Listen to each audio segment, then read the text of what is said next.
Hello, I'm Jim Walsh. I'm the Policy Director for Food and Water Watch. Thank you for joining us today for this important briefing on concerns with carbon dioxide injection wells. This briefing was prompted by recent disclosures of well failures and releases of carbon dioxide at an ADM facility in Illinois and numerous failing injection wells in Texas that are raising significant concerns about the safety and long-term viability of underground carbon dioxide storage. These leaks highlight critical risks to public health, environmental safety, and the feasibility of large-scale carbon capture and storage initiatives.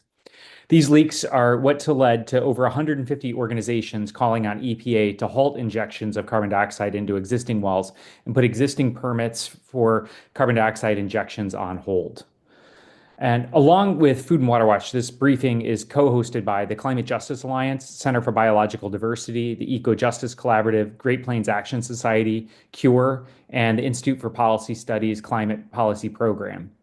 We have a number of esteemed speakers today, including Pam Richart, land use and environmental planner who co-directs the nonprofit Eco Justice Collaborative, who's based in Champaign, Illinois, who's also been really closely tracking the developments of well failures at ADM. Paige Powell, Senior Policy Manager at Commission Shift, who's going to discuss findings and concerns with the injection well programs in Texas. Richard Kuprewicz, President of Accufacts and chemical engineer, who's going to talk about issues of corrosion from CO2 and steel and wells. Maria Nunez Lopez, who is a member of the White House Environmental Justice Advisory Council and board member of the Climate Justice Alliance. Paul Blackburn, attorney and consultant with extensive knowledge of carbon capture industry and tax credits. We'll post the full bios in chat.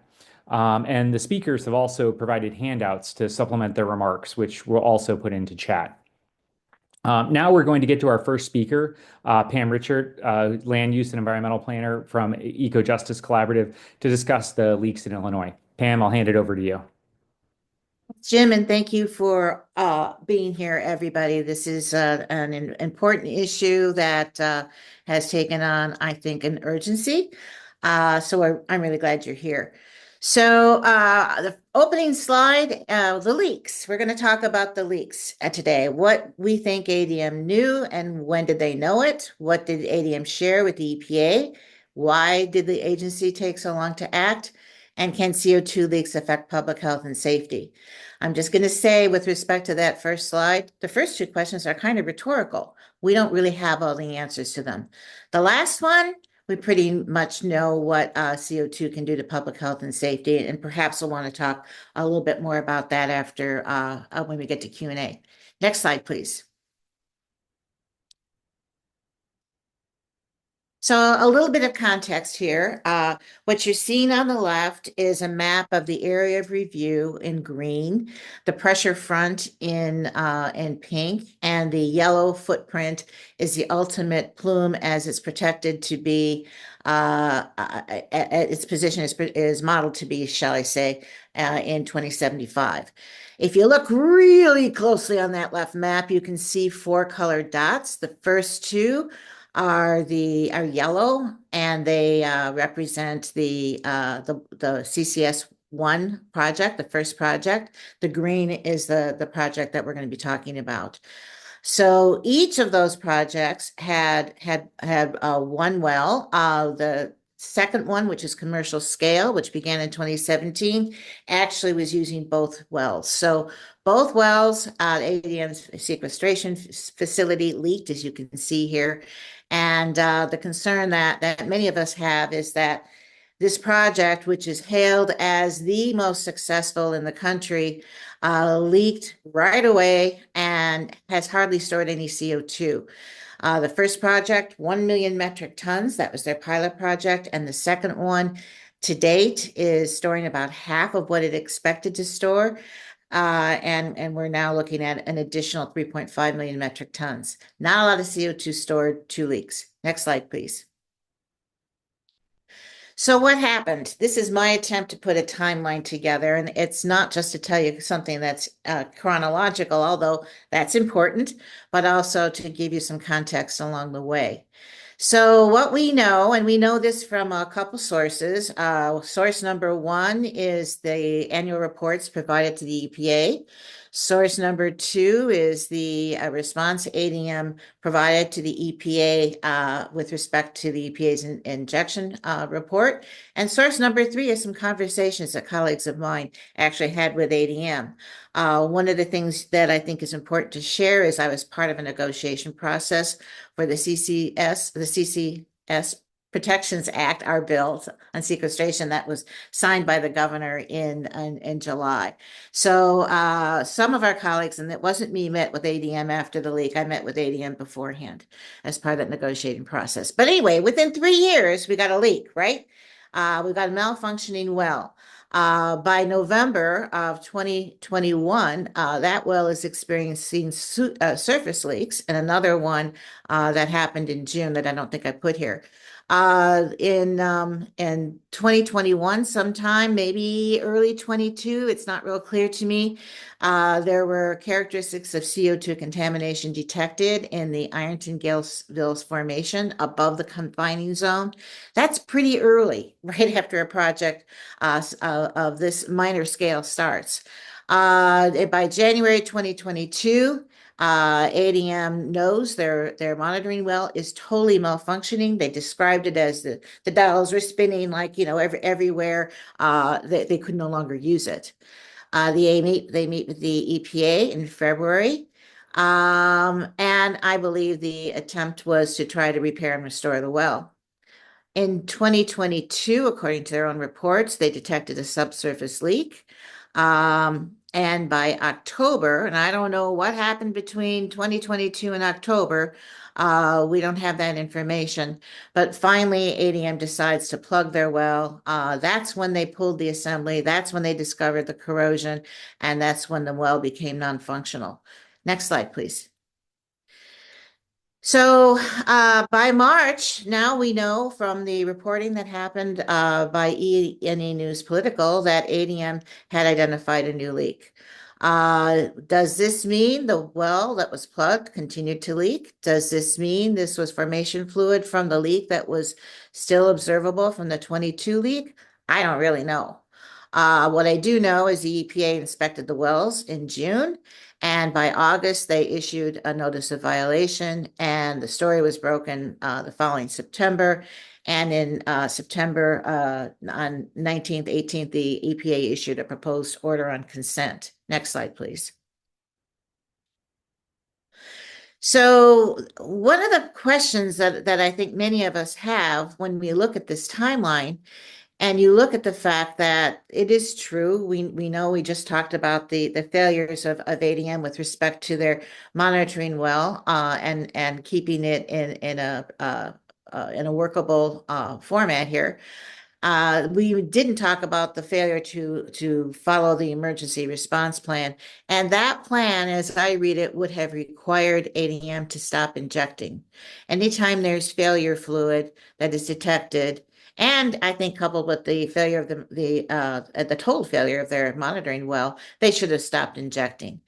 Why did they not stop injecting? And why didn't the EPA ask them to do it? And why didn't they issue a notice of violation sooner? Those are questions that I think remain unanswered. And I think we deserve to have answers to those questions. Next slide, please. So by September 19th, we've got the proposed order on consent. And I think there's a couple things here that are worth noting. They couldn't repair the monitoring well the first time. They tried it. They totally took it apart. I'm not so sure how we could repair the well now, knowing that we've got corrosion and a failure of 13 chrome steel. But this is what the EPA is asking ADM to do. Probably should be replaced. I don't know how they could do anything else. The questions about the extent of the leak and making sure that CO2 is no longer leaking dovetail with what colleagues of mine were told. They don't know for sure. The EPA is asking them, how much? And is it still leaking? You have to demonstrate that it is not leaking any longer. And you also have to show us there's no pathways for CO2 to escape now that CO2 has left the permitted confinement zone. I'm not so sure that I understand how they'll do this with a monitoring well that's down and another one that we'll talk about secondly, they're thinking about plugging. But this is what they're being required to do. So again, They were not asked to stop injecting CO2. ADM has voluntarily paused injection, but I do not understand why the EPA didn't ask them to do it. It was clearly, what we experienced with formation fluid and the well failure was clearly a violation of their permit. Next slide, please. So what happened? This is really, really interesting to me. So we're talking about using the best available technology. 13 chrome steel, which we now know is vulnerable to corrosion. And I think some of us on this panel probably would have said we've known that for a while. But the interesting thing about their design is that they had an opportunity to open sleeves at the bottom here below the shale rock and at the top. And essentially what happened is once the well began to corrode and malfunction, the brine and the CO2 were able to move up the shaft and escape through this top hole into the confining layer. ADM said they'll never use that design again, but that was considered to be a good design and best technology. And I say that because technology evolves, right? And so as we're looking at what is considered best today, we don't know if it's really going to be suitable for tomorrow. Next slide, please. Then it happened again, which I just mentioned. Now we have their monitoring well for their first project, which was really doing the heavy lifting for monitoring what's going on at their second project. That too is leaking. They say there's no signs of well corrosion. They say they're not sure if it's CO2. It could be just brine. They say it also escaped into the Ironton-Galesville formation above the cap rock. They say they don't know how much leaked. They don't know where it's moving, but they have stopped injection. And they are considering plugging the well, which would leave this without any monitoring at all. Next slide, please. No one notified the public. The emergency response plan does not require ADM to notify the public unless it is a major scale event, and this one didn't qualify for that. But here's the problem. The city of Decatur was negotiating easements with ADM to store CO2 under Lake Decatur, and they were doing those negotiations while the well was leaking. Illinois' bill, which I mentioned before, was being negotiated, and it passed between April and May of 2024. ADM knew their well was leaking. They said nothing. Nothing to Decatur, nothing to the negotiating team, nothing to the legislators. Governor Pritzker signed the bill at Decatur's CCS Research and Development Center on July 18th, like a half a mile away from the well that was leaking. Again, ADM knew their monitoring well had failed. They knew they had failed the EPA inspections, but they said nothing. So I think these actions clearly show lack of transparency to the public and to the state. And those decisions could have changed had information been shared. Maybe we would have decided to hold off passing that regulatory bill until we had answers to these questions. Maybe Decatur City Council would have said, no, until we know better what's going on, we're not gonna sign those easements with you. It also shows the inability to fix the problem. They have not been able to fix the monitoring well, and now we have a second well that is leaking that they are not, I don't believe, looking at fixing now. They're going to be plugging it. And of course, it shows, I believe, the inability to safely store CO2. There's no certainty that we can store it and permanently store it underground, at least where we are with technology today. Next slide, please. Almost finished here. Okay, time. Okay, so public health and safety. This is something that I think we'll look at later if we can with the questions, but I think it's an important thing. The other slide, next slide, please, I'd like to show here is that it's happening at an unprecedented scale in Illinois. Next slide, please. The projects under review in Illinois are over 100 times larger than Decatur's facility. And last slide, I think the other thing that maybe we could talk about here is that we're looking at this under a sole source aquifer in Illinois, and potentially could be looking at other sole source aquifer risks as well. And a sole source means that if it's contaminated, there's no readily available supply of water to replace it. And that's it. So thank you much. Thank you so much, Pam, for sharing those important remarks and really your work documenting all of the what we know and really don't know with this incident. It's really concerning to hear about the history of this project and the lack of notification to the community. And this is particularly concerning when we consider the threats to drinking water and the concerns that we're about to hear from Paige about the carbon dioxide injection well failures in Texas. And so with that, I'll bring up next is Paige Powell from Commission Shift, who's going to discuss concerns with the leak in Texas and also the pending applications in front of EPA to turn over permitting authority to Texas for injection wells. So Paige, I'll turn it over to you. Thank you. Thank you, Jim, for having me, and thank you everyone for your attention to this really important matter. Could we go to the next slide, please? So I wanted to speak to Texas, the Railroad Commission of Texas Underground Injection Control Program actively failing to protect underground sources of drinking water. Next slide.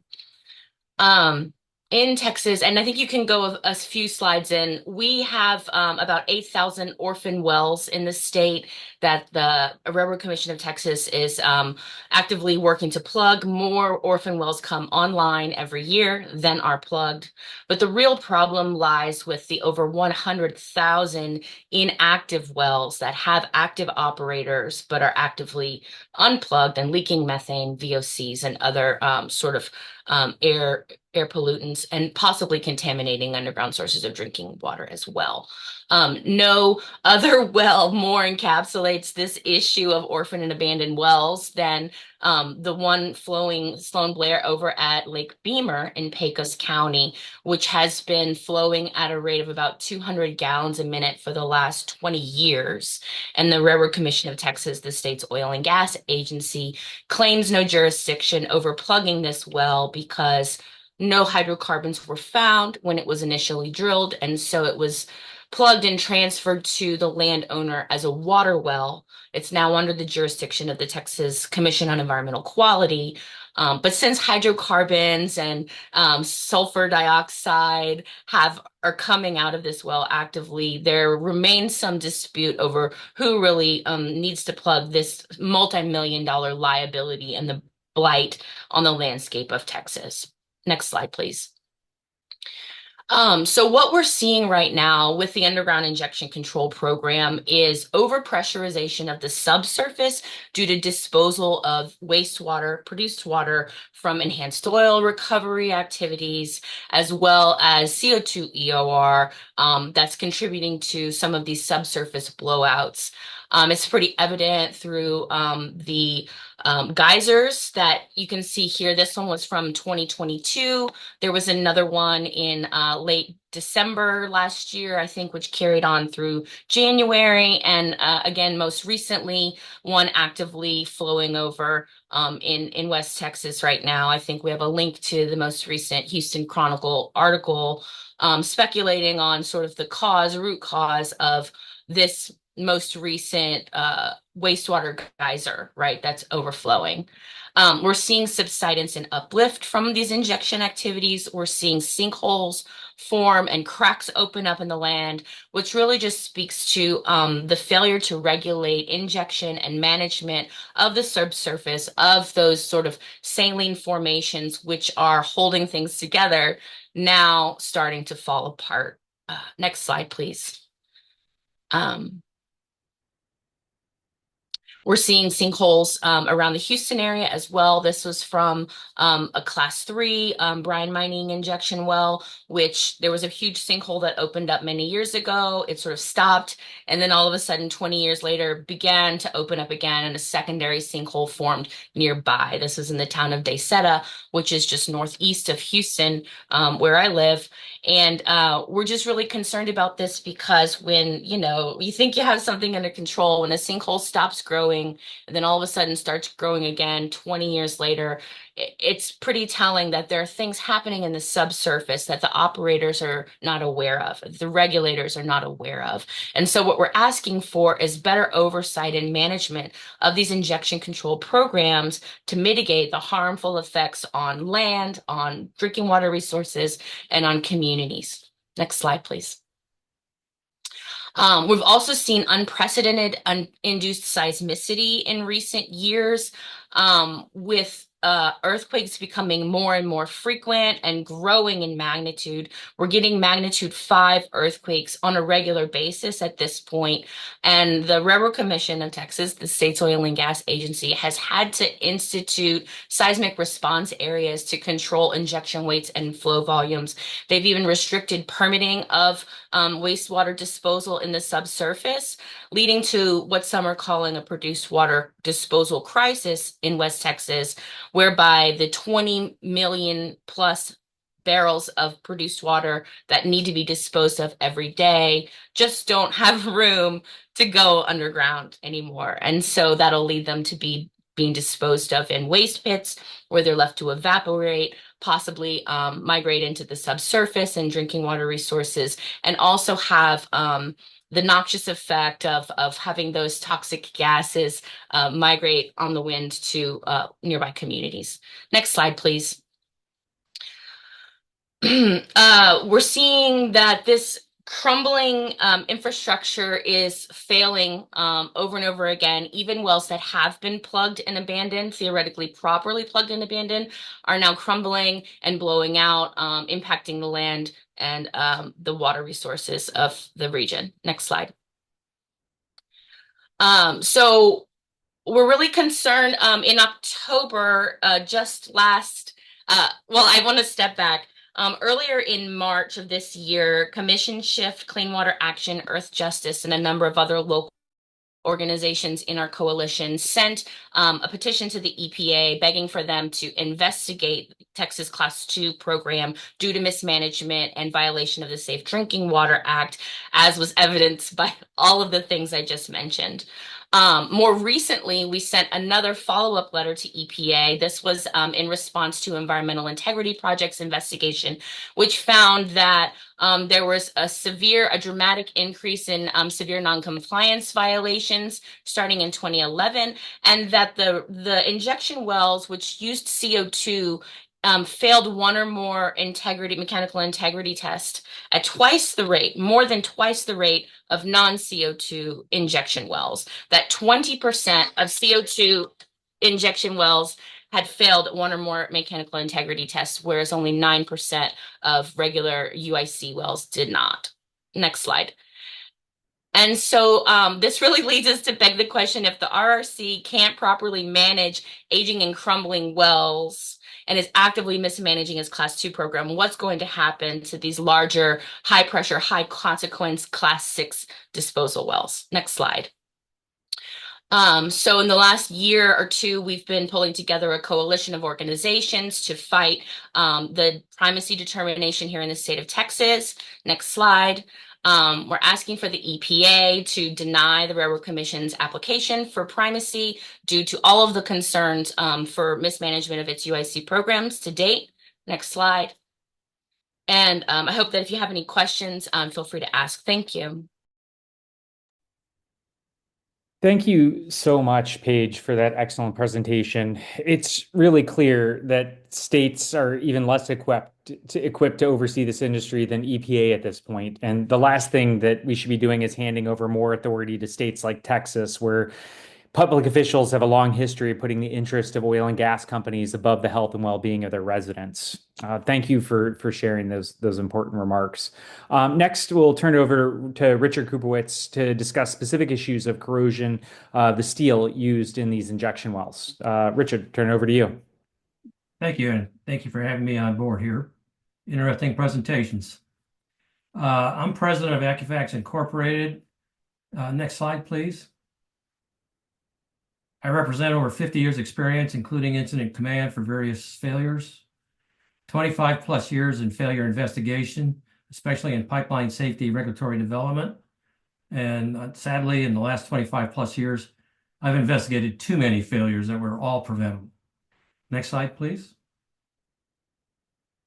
The recent discoveries that you just heard earlier are showing up as a surprise. Especially so-called corrosion-resistant components are failing from carbonic acid attack. Anybody that knows you put CO2 and water together, you get carbonic acid, and it has an extreme affinity to want to attack and corrode steel. Now, the higher chrome steels are supposedly have resistance to that corrosion, but a couple other factors raise questions about why are these corrosion-resistant components failing? And one of the questions could be, are the failed components on specification? Did they specify the right components, and did they receive and install the right components? And anybody who ever wants to ask about or question that is go ask Boeing about components that didn't meet the grade that they thought they were getting. All right. In these cases of failures, my experience would tell me temperature probably plays a more likely playing a significant constraining factor. The higher the temperature, reaction rate, like engineers, like chemical engineers who are experienced in this will understand, the higher the temperature, there's a formula that we use that accelerates corrosion. Something like every 18 degrees Fahrenheit increase doubles the rate of corrosion from the previous point. And obviously, as you're, no surprise here, but wells are not well regulated. Next slide, please. A question on these injection wells that I would, as a system expert looking at various failure modes, is how many independent levels of protection are there to prevent heavier than air CO2 releases from the reservoir, which is essentially going to be an infinite source of CO2? How many do you have? If they have one level of protection, no matter how good that component is, that's not a good design. And you need to think about that. And then obviously the fundamental question, who's really regulating such unique injection wells? And it doesn't take many people to figure out. The reality is no one is, they may talk about it, but the reality is there isn't a follow-up on those things. More information needs to be made public to ensure transparency and appropriate solutions are developed and approached. And transparency is a key. A company doing the right things should have no problem telling you and showing you how he's doing the right things. And I think that's about it. Next slide. Yep. Thank you very much. Yeah, thank you so much, Richard. I appreciate you coming on here to share your expertise. And it really raises some questions about your particular comparison to the airline industry and supplied components and things, and the lack of regulation and oversight that we're seeing in this industry really highlights the concerns that the other speakers have brought up here today. Next, we're going to have Maria Lopez-Nuñez on to talk about the recent recommendations from the White House Environmental Justice Advisory Council, where she is a member of the Carbon Management Working Group and a member of the larger council. And Maria, thank you so much for being here today. Thank you. Thank you for having me. Yes, it's really disturbing to hear, more in depth about all the problems with injection wells. So let me back up here. I'm Maria Lopez-Nuñez. I am actually one of the co-chairs of the Carbon Management Work Group. And this past June, we issued our second set of recommendations, even though they were just made public more recently in October. That was driven by the council's extreme concern that all sorts of carbon management, right? Whether it be direct air capture, whether it be hydrogen, directing injection wells, all those sorts of technologies that fall under what the EPA is now just classifying as carbon management, pose a threat and a concern for environmental justice communities throughout the country. And so with that in mind, we did issue cross-cutting recommendations that deal with hydrogen, that deal with TCS, that deal with the EPA, especially, our concern heavily is on this issue of primacy and the fact that states, including, like we heard from one of the previous speakers, the Texas Commission, who by their own admission has, said they're not doing a good job regulating anybody. If agencies at the local level are not doing a good job or so susceptible to corruption, how is it that the EPA is allowing primacy to take place, that they're giving over the reins for untested, unproven technology that we're still learning so much about and so much of its failures? to local actors that are susceptible to corruption and to influence. And so that's been a big concern of our council. It's been a big concern that a lot of, especially with the underground injection wells, that they're so close to our drinking water and that their failure could contaminate our drinking water permanently. And so with that, if you see our report is about 82 pages, I do want to stress that we do these reports with very little technical support. It's all on a volunteer basis. So even today I've heard things, I'm like, wow, I wish we would have included those things in our report. But we did our best. And some of our recommendations, of course, are for EPA really to rethink this to rethink primacy. EPA has no way to even double check if states that it's giving primacy to are doing a good job currently, have done a good job in the past.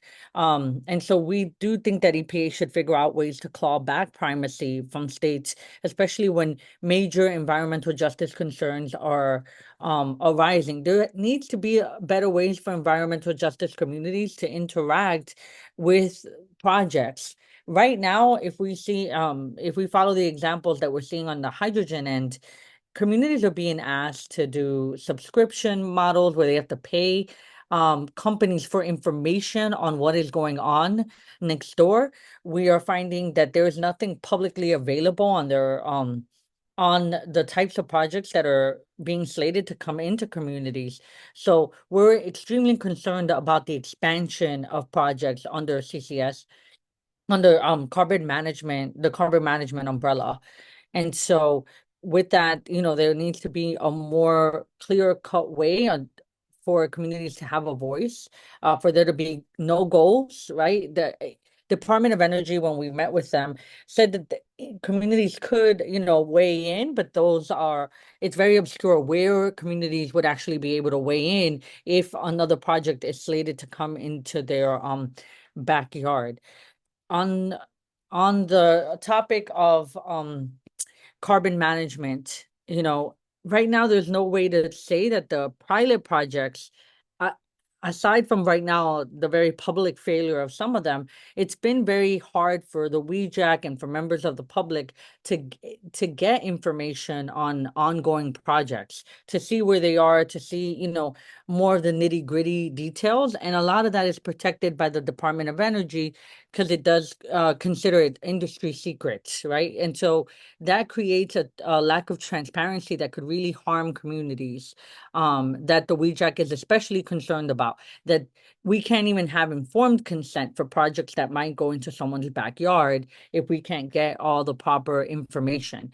We do believe that EPA should suspend, quite frankly, completely suspend the issuing of Class 6 permits on carbon management technologies until it's really completed proper rulemaking to make that transparency and meaningful engagement more clear. And right now, communities are very unaware of the risk posed by projects that might be in their backyard or coming to their backyard. The Department of Energy's and quite frankly, industry's concept of risk does not include like what happens if a well fails, if carbon is leaked into the atmosphere. A lot of local authorities, like we saw in Mississippi, a lot of local authorities don't know what to do when things fail. So, we think that there needs to be kind of a whole rethinking of how we're going about this so that communities are a part of the process. Let me be clear. First, we don't think this should be happening, but we understand that EPA might move forward. And if EPA and Department of Energy are going to move forward, then communities need to be properly informed. And that includes the local emergency department so that they know what to do in the case of a carbon leak. And when we saw situations of cars stalling and people passing out, that means that the local hospitals also need to be aware of what's going on, So I'm very concerned personally. I don't think we know enough, just to bring this back. And the WEJAC has tried to ask questions. It's been very difficult to get information. It's been very difficult to get access specifically to projects and to know who they're working with and what that community has been informed of. And we think it's all become very convoluted with the addition of considering that there might be workforce development agreements, so communities might be financially incentivized to accept projects that are not in their maybe health concern or long-term concern. So I hope that we'll do more briefings on this because I think the world of carbon management needs to be more clearly exposed to the public, and that has not happened yet. And so the WEJAC will continue raising up these concerns. And to be clear, we've heard from testifiers from all across the country who are worried about this harmful technology, how it might come to a neighborhood near them, and how it might pollute their drinking water. We do not have the safeguards in place. And drinking water is, it's sacred. So it's all of our jobs to protect it and to not be satisfied right now with EPA saying they've done a good job. They've obviously not protected drinking water in the past, and this is a brand new exponential threat that faces our communities. Thank you. Thank you so much, Maria, for those remarks. And also for your service to the White House Environmental Justice Advisory Council. I know all of you are working very hard to wrap your head around a very fastly growing industry that has significant and adverse impacts on communities, and particularly environmental justice communities. And thank you for sharing about that today.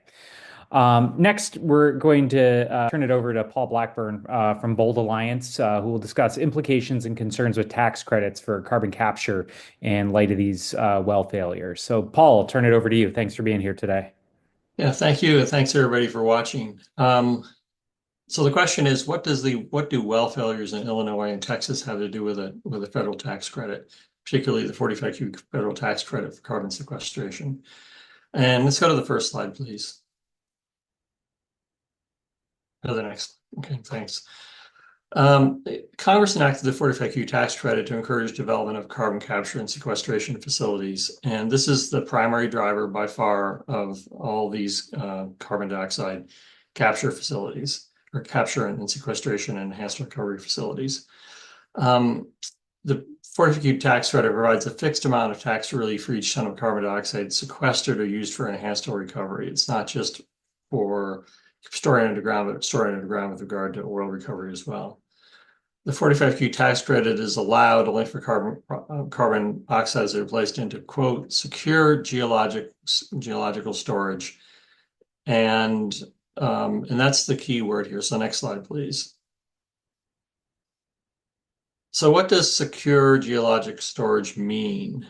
And I'd like to point out here that, that the purpose of the greenhouse gas carbon sequestration efforts are to keep the carbon out of the atmosphere, not for decades, but preferably for hundreds, if not thousands of years. So this is a very different time frame than the regulations were originally designed to consider for what it means. Anyway, Congress directed the Department of Treasury to consult the EPA to define this term. And what they decided to do was to define it as CO2 that's injected into a well that complies with the applicable underground injection control or other regulations at facilities that are also in compliance with the reporting requirements under 40 CFR Part 98, subpart RR. So there's two different sets of requirements here. One is for the underground injection control program, and the other one is the reporting requirements under subpart 98 and subpart RR.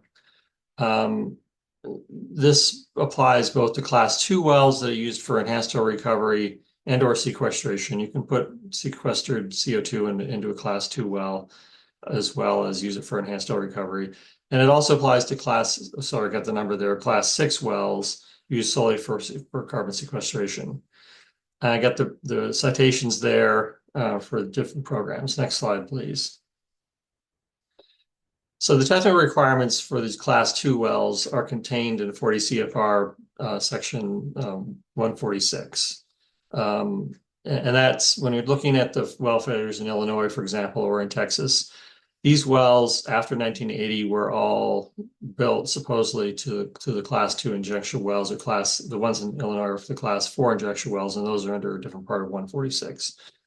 The class 2 well standards are rather short and vague. They're only 6 pages long, and a lot of that's procedural stuff. Basically, they just provide some aspirational goals, and then they leave it up to the enhanced oil recovery developers, well developers, broad discretion to figure out how to comply with the federal regulations. The class 6 well standards are somewhat more detailed. They have a little bit clearer aspirational goals, but nonetheless, they still grant sequestration project developers significant discretion.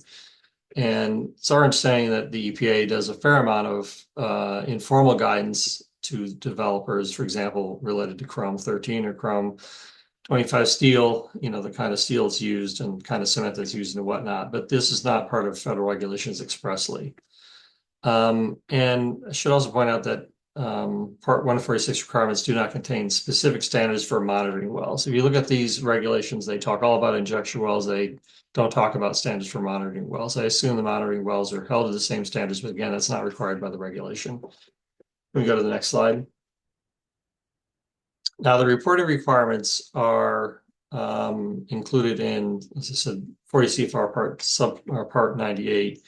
And specifically, the IRS's regulations at 26 CFR 1.45Q-3 sub B reference only subpart RR. That's for sequestration. The IRS regulations do not reference other parts of the reporting requirements related to other facilities. For example, they don't reference subpart PP related to carbon capture facilities, subpart UU, which is where reporting for CO2 injected for EOR alone is provided, or subpart VV, which is reporting of sequestration into EOR facilities. So 26 CFR 1.45Q-3B is simply outdated. Some of these regulations were just amended by final rule in May of this year, but other ones have been in existence for a while. I don't know why the IRS decided to reference only subpart RR, but they really need to reference other subparts as well. And I also want to point out that the Part 98 regulations do not require technical wells, do not contain technical well specifications. Next slide, please. So what are the implications of ADM monitoring well failures? And also I'd say the failures in Texas to do with the 45Q tax credit. Well, as I said, the 45Q tax credit requires that carbon dioxide be stored in, quote, secure geological storage. And if the standards are not such that they keep it, the storage is not secure, then the 45Q tax credit is based on inadequate security standards for the CO2 that's going into the ground. And I'd also point out that these are new purpose-built monitoring wells in Illinois. I mean, they're just, I think one was a little over a decade old, and the other one is just a few years old. And they had a claimed operational life of 30 years. And yet the technology failed. Now, if this pilot project is failing already, what does that suggest in terms of, what does that imply in terms of the security of geological storage, given that EPA's well construction standards? And also, the class 6 wells, as I said, are supposedly built to higher standards. Well, what about the class 2 wells, which are not necessarily built to the same standards? They're really built to maximize oil production and minimize cost to the industry. And again, the 146 regulations for class 2 wells just came into existence in 1980. What about older wells, of which there are many? And I believe before the 1950s, there weren't any even state standards for a lot of these wells or industry standards. They were just built however they wanted to be built. And even if the wells were built to standards, there's no guarantee that they were constructed to standards, or that they were maintained to standards, or that they're currently secure. So, for all of these facilities, the enhanced oil recovery facilities and the sequestration facilities, there's a major question about whether the wells will be secure, and whether the regulations can ensure secure geologic storage within the meaning of the 45Q statute. And I believe that's all I have. And thank you for your time today. Thank you very much, Paul, for sharing those remarks. I greatly appreciate you taking the time and to bring your expertise to us here today. It really highlights the fact that the carbon capture industry lacks significant oversight, not just at EPA, but really, throughout IRS and other parts of the government as well, where we really should be expecting more from regulators. And so I'm going to thank all of our speakers for these powerful, enlightening presentations. It's clear we need EPA to stop injections of CO2 into existing wells, stop permitting new wells, and stop approval of new primacy applications until we better understand the extent and cause of these leaks. And we have proper regulatory regime in place to protect the public, our drinking water supplies, and what really seem to be systemic leaks of CO2 injection wells. We need congressional action from all the congressional staff and your bosses on the call today to ensure EPA is doing more to improve monitoring, oversight, and transparency of injection wells in the country, and ensure that IRS is properly monitoring billions of dollars in tax credits that the industry is working to exploit. And this really raises serious questions about whether the Inspector General should look into numerous questions raised by these leaks, such as why the public was not notified of leaks in Illinois, what the EPA knew when and why it took so long for EPA to issue a notice of violation, what other leaks EPA knows about but they're not sharing with the public, and what leaks may exist that operators are not sharing with the public or EPA. They should also work to understand the full extent of leaking wells and the risk of leaks or potential leaks would have on drinking water and public safety. And thank you all for being here today.